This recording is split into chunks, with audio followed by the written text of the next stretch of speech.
Halo semua, nama saya Arif. Kami akan membicarakan tentang DTF atau bisa dibilang Digital Technology Fluency. Nah, yuk kita tanya ke teman-teman, apa sih menurut mereka apa itu DTF? Kalau menurut aku sih Arif, DTF itu tuh secara singkat tuh sebuah kemampuan gitu ya, atau skill untuk lo tuh ngerti informasi dan cara komunikasi ide secara efektif dan etis gitu ya. Karena kan sekarang tentunya secara digital ya, karena kan sekarang dunia tuh udah digital banget gitu. Ya bener sih. Tapi kalau menurut gue lebih ke pahaman orang make teknologi buat kehidupan sehari-hari. Jadi kan misalnya kayak kalau kita kuliah online atau kayak work from home itu semuanya kan serba digital, pakai Zoom, Google Meet segala macam. Terus kalau misalnya lu nggak ngerti cara pakainya kan jadi nggak efisien gitu cara lu ngejalanin kerjaan lu, jadi nggak efektif. Iya. Kalau menurut aku sih yang kayak seperti udah dibilang si Zahra sama Richard, DTF itu kayak kemampuan orang kenal dengan teknologi sama hal-hal digital akhir-akhir zaman sekarang gitu. Because menurutku sih mau nggak mau zaman sekarang hampir semua orang gitu di dunia ini harus ada some degree of like kemampuan dalam hal teknologian, karena kan dengan kayak advancementnya dunia, hal-hal makin ke digital, makin banyak orang yang kenal dengan digital. Jadi if you wanna keep up gitu, harus kamu sendiri udah harus kenal, udah harus tahu gimana ngegunanya sih. So like yeah, I think that's what it is. Setuju sih. Kalau dari gue sih nggak jauh-jauh kayak si Nala tadi ya, kayak gimana kefasihan orang zaman sekarang untuk memahami pemakaian alat digital atau menangkap informasi dari digital gitu. Kan ada tuh semua informasi dari digital itu belum tentu benar atau salah juga. Jadi gimana gitu orang bisa memfilter ini yang benar mana yang salah gitu. Sebenarnya sama kayak yang lain, jadi kurang lebih intinya ke seberapa fluentnya kemampuan kita di digital gitu. Karena kemampuan ini juga sangat dibutuhkan, apalagi sekarang kan udah revolusi 4.0 yang heavily reliant on digital stuff. Jadi ini kemampuan yang menurut saya lebih wajib diterapkan dan wajib untuk dipunyai belakangan ini. Atau kan ntar ketinggalan juga kan. Iya sih. Ya kalau menurut gue ini kan namanya digital fluency kan, yang udah pasti itu harus lancar, seperti apalagi kayak sekarang gitu kan, banyak banget kegiatan dan lain sekarang online. Indonesia tuh hitungannya ketinggalan sama dunia internasional, kayak like we're behind gak sih itu orang lainnya. Karena mereka tuh udah nerapin online gitu, jadi kayak pas hit COVID mereka problemnya tuh nggak gede banget. Nah sedangkan Indonesia kan harus ngupgrade kayak internet, kapasitas servernya itu gila sih. Kebiasaan orang juga kan. Iya, kebiasaan orang juga bener banget. Apalagi mendadak gitu, kaget. Nah, dari masalah digital fluency ini kita tahu juga kan dari Twitter ya gitu, ngomongannya ada dari toilet gitu, kebun binatang, terus alat kelamin tiba-tiba gitu kan, di Twitter tuh banyak banget yang kayak gitu. Dan itu tuh emang digital fluency bener, ngerti cara pakai, tapi caranya salah. Iya, belum tepat gitu ya. Ya, I mean part dari fluency juga itu digital knowledge. Maksudnya mengetahui perkembangan digital juga. Makanya disebutnya ini digital fluency, bukan digital knowledge. Yeah. Karena kalau if you are fluent harus tahu juga. Iya. Kayaknya. Like I think other than karena udah kenal sama digital, juga harus kenal like how to deal with like other people that are also dealing with digital. So it's just like I guess kayak dunia biasa aja, but like it's on the internet now. Jadi some rules can't apply or have to change, tapi overall lumayan sama lah, I think. Apalagi dampaknya kan juga lebih besar ke yang generasi di bawah kita lah ya, yang biasanya nggak pakai teknologi, terus tiba-tiba harus apa-apa pakai komputer, apa-apa pakai internet, agak paling mereka lebih berdampak sih. Kalau kita kan udah lebih inilah ya, udah lebih gampang ya. That's Nah, very true bagus sih. tuh. Bagus tuh transisinya. Kita langsung tanya deh, kenapa sih menurut kalian ini tuh krusial buat kita punya? Kalau aku boleh jawab itu tadi seperti yang aku bilang sebelumnya itu sama yang juga dijelasin sama yang lain-lain. Dunia sekarang kan banyaknya itu ke digital kan sekarang, like pakai globalisasi sama modernisasi, banyak dunia interconnecting gitu. A lot of people are like shifting over to like kebiasaan di internet, especially gara-gara I think it's fast forward because of the pandemic, cause at that point kan gak ada mau gimana lagi gitu, you can't be outside, jadi you can only do it digitally. And with that kayak the rapid pace of like orang jadi kenal digital, harus pakai teknologi to keep up with everyone else gitu. At this point udah nggak bisa hilang lagi, karena walaupun kita bisa balik lagi ke normal like face to face real life gitu, the fact that like kita udah bertergantungan kayak besar banget to like the digital world gitu, it's already almost on par with like dunia asli kita gitu. So like if you want to keep up with the world, you have to know about the digital world to an extent, I think. Nah, tadi dibilang Nela ngomong tentang COVID yang sangat sensitif buat kita. Menurut kalian kalau nggak ada COVID, hal ini tuh tetap penting atau enggak sih? Kalau gua Penting banget sih. iya, Iya, gua benar. setuju sama Sebenarnya sangat penting. iya penting sih. Karena hitungnya gini deh, dunia internet tuh udah dari kapan sih? Gue lupa ya, tapi nggak tahu sih. Udah The 90s I think, Late Ya. 90 atau ya early mungkin. 2000s ish. Kita hitung internet Mbps-nya berapa sih? Terlama itu di Asia Tenggara, kayak itu udah nyatain kayak kita tuh nggak siap, udah gitu buruk banget buat internetnya itu sendiri kan. Apalagi dunia ini kan internet globalisasi, ada negara-negara lain yang kita nggak bisa jangkau secara fisik, ya kayak harus lewat internet dan online itu juga sendiri. Terus ini penting walaupun nggak ada COVID kan, COVID itu cuma mempercepat progresnya doang gitu. Jadi kalau dihitung kita tuh telat. Hoki nih, kita termasuk hoki karena ada COVID, jadi kita bisa mulai ngejar itu sendiri. Kayak maka ada startup itu kan mulai datang. Coba nggak ada, mungkin lebih lama lah kali. Kita ekonomi juga nggak bakal kebantu kan. Internet digital fluency itu termasuk juga ekonomi secara online itu sendiri. Dan kayak misalkan nih apa sih kayak Tokopedia, terus ada Iya, kayak benar Gojek, banget. Sekarang Startup, semuanya itu udah ada. online ya. Tapi kan kurang populer. Maksudnya populer tapi pas COVID itu jadi naiknya tinggi banget kan, dan itu Naik banget. tentu aja bantu banget perekonomian di negara kita sih. Jadi itu kayak Benar-benar. misalkan adanya OVO gitu-gitu, jadi kita semua digital kan, dan itu memudahkan kehidupan kita sendiri. Kayak teknologi itu, jadi teknologi itu di-boost dari sebuah kayak apa ya, tragedi ya hitungannya ya. Iya. COVID bagaimana Iya. meninggal, Iya. dan dia kalau di teknologi makin maju ya gitu Benar. aja sih kalau menurut gua gitu. Mungkin mau nambahin gak Jojo dari Dapin tadi, lagi kan kita sekarang udah ada konsep kayak smart cities atau Internet of Things kan, jadi Iya. masing-masing device saling interconnected gitu, jadi kita harus bisa apa tuh namanya, menggunakannya, paham lah. Misalnya kita pakai device E, ini tuh terhubung ke device B, C, D semua, jadi itu untuk mempermudah kehidupan kita juga sih, karena perkembangannya teknologi tadi di boost sama kondisi yang sekarang nih, yang mendadak nih, gitu aja sih. Mhm. Benar-benar. Ya, soalnya aku mikirnya ya, kayak teknologi itu menjadi sebuah keharusan post-COVID. Maksudnya, kayak sebelum-sebelumnya tuh kayak itu jadi kebutuhan tersier lah. Tapi karena COVID jadi kebutuhan primer lah dianggapnya. Iya. Iya, benar-benar. Kelar informasi. COVID ini, nggak tahu tahun berapa nih, orang balik lagi. Itu makanya. Kayaknya teknologi itu berubah jadi kebutuhan primer gitu ya. Hmm. karena COVID gitu.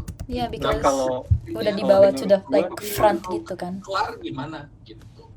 kalau menurut gue sih nggak ada COVID ya, cepat atau lambat juga bakal jadi kebutuhan primer gak sih? Soalnya Iya. kan ya cepat atau lambat juga teknologi bakal terus masuk ke Indo, Indo juga bakal terinfluence kan Iya. sama perkembangan. Jadi ya mau nggak mau ntar juga orang-orang harus beradaptasi sama teknologi. Cuma mungkin gara-gara ada COVID jadi lebih cepat gitu. Ngebantu bus aja sih berarti COVID ini ya gitu. Yeah, for better or worse lah. Bener. Tapi ya kan kalau hitungannya lu bilang tadi mau lama nggak lama gitu kan, tapi menurut gua sebagai Indonesia itu sendiri kan kayak negara kita kan gede kan, kayak berapa sih sekarang 275 juta orang tuh, kayak lu nggak bisa expect kita ketinggalan dong, kayak kita tuh udah orang banyak kan, dan kita tuh gede istilahnya, kayak ini masuk dalam politik dikit lah ya kan, hitungannya kita tuh harusnya lu bandingin deh sama apa sih yang merdeka sama kayak kita, India sama Korea gitu kan, mereka digitalnya udah lebih canggih daripada kita gitu loh. Jadi kayak menurut gue sih kita agak terlambat aja sih untuk negara yang ukurannya menurut gue bisa melampaui si Korea sama Jepang itu sendiri, dan kita tuh masih kalah aja ya. Dan kita mulai ngejar sih, untungnya itu aja karena COVID kan sekali lagi, dan adanya entrepreneurship itu kayak revolusi industri 4.0 itu bantu banget jadinya. Tapi ya kita harus tetap mengejar, apalagi kan ada tuh apa sekarang ini ya metaverse, tapi untung aja bangkrut kan, kayak ya udahlah. Iya. Cuma hype doang ya. Banget ya kalau misalnya gitu ya metaverse tiba-tiba kayak aduh nggak punya duit gimana ya, I mean, Nggak, nggak bisa apa-apa nanti mahal lah kan. real world aja belum pas sudah metaverse. yeah. Itu sih.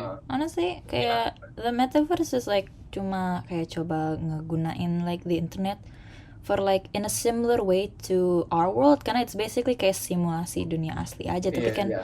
agak Nggak, ini jadi kayak agak- game sip yeah. kayak gitu. Like I mean I can see when they're trying to like applicate it gitu for like use gitu, apalagi mungkin to people yang I don't know are just interested untuk kayak day to day-nya tapi jadi on the internet, but I don't think that's the right way to do it. I mean I don't know like aplikasi yang lebih baiknya untuk pakai digital fluency other than like stuff like that, kayaknya lebih baik kayak apa aja ya gitu, because there's like so many tapi not everything works gitu. Menurut kalian gimana? Ya bener, soalnya kan tadi ada yang sekiranya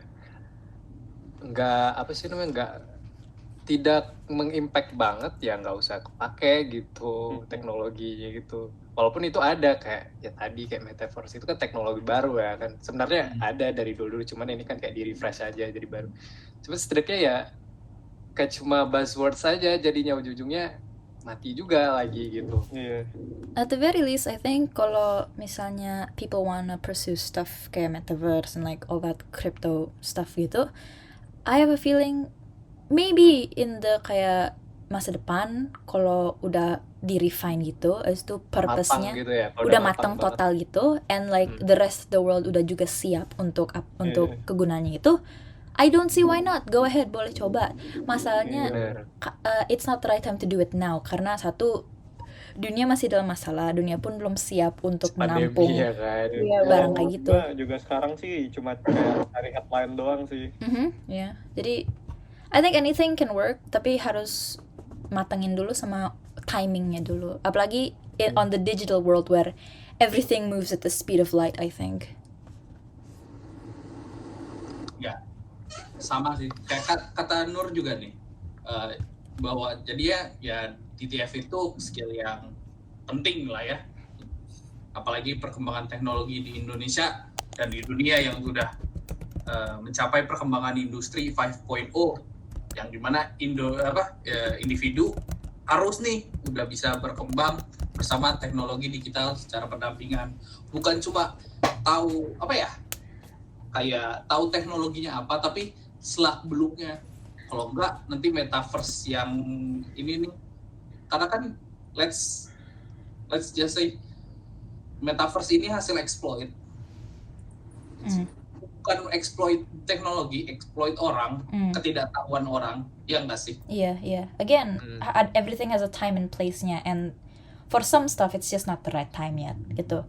Because again, kayak pernah sempat dibilang tadi, because of the pandemic, everything gets fast forwarded itu. Jadi kita udah sampai ke teknologinya, but not everything udah catch up. Jadi that's when the problems arise. Tapi I believe like given enough time, everything will have its own time gitu. Jadi kita bisa, just not yet.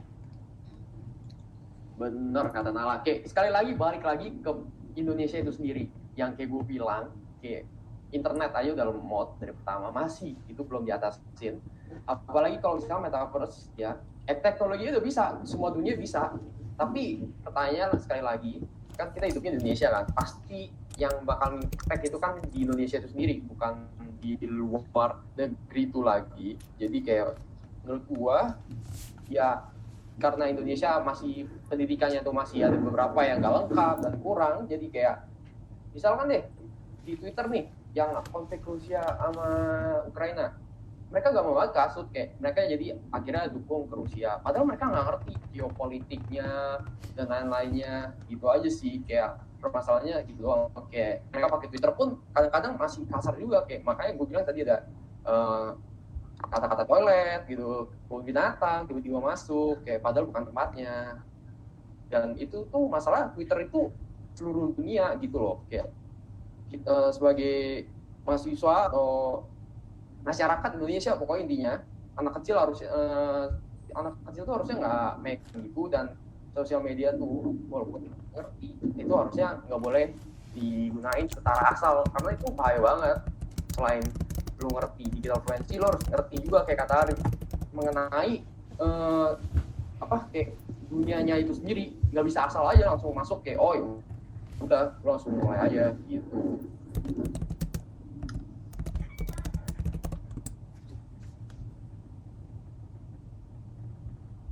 Ya, instinctively sebenarnya kalau misalnya kita masuk ke dunia digital, kayak kita masuk ke dunia internasional nggak sih?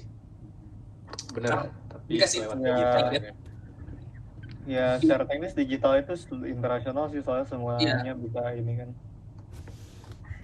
Dan rulingnya juga bukan ruling Indonesia gitu. Like, oke, kita bisa ngomong bahasa Indonesia with each other. Tapi kan kalau misalnya di dunia internasional, we mainly need to use English juga gitu. Iya. Walaupun itu bukan aturan tertulis, tapi kan tersirat gitu. Kita tahu lah orang berarti kalau masuk ke dunia digital gitu internasional ya memang harus use English gitu untuk kayak ya common language-nya lah untuk biar paham semuanya.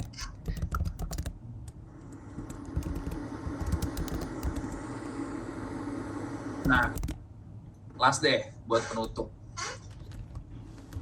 Menurut kalian nih, dari skala 1 to 10, aku mau denger deh dari kalian semua. How important mengerti tentang BTF ini? Dari skala 1 to 10, menurut gue 8 lah. 8.5, I think. I'm like 9 maybe. 8,7 deh sih kalau dari gue ya. Oke. Oh, everybody's different. Lanjut. Gue bakal bilang ya 7 dulu untuk sekarang. Yeah. Karena masih impact-nya di Indonesia. Kalau menurut gue 8,5 sih kalau aku. 8. Aku paling tinggi ya. Gak apa-apa. Soalnya kan karena tadi kenapa gue bilang 8,7 ya karena tadi apa sih nggak semua sebenarnya kayak yang tinggal di rural areas itu mereka tuh bisa hidup gitu tanpa ini, tanpa pengetahuan ini itu, dan itu nggak apa-apa, it's okay for them. Jadi makanya nggak harus kayak semua wajib banget nih kalau misalnya Iya, benar deh. paham ini gitu sih. bener-bener. Apalagi kalau misalkan mereka tuh udah masuk ke dunia sosial media, itu kan toxic banget. Buset, ini nggak usah. Wah sih. Jadi 7 kalau menurut gua. Bener kata Arif juga nggak mungkin. Of course. Cuman harus kasih tahu nih. Well, kita udah dapat lah ya mayoritas dari pendapat dari teman-teman yang lain. Dan that's it buat podcast kita. Terima kasih telah mendengarkan. Yay. Bye-bye. Yeay. Thanks guys.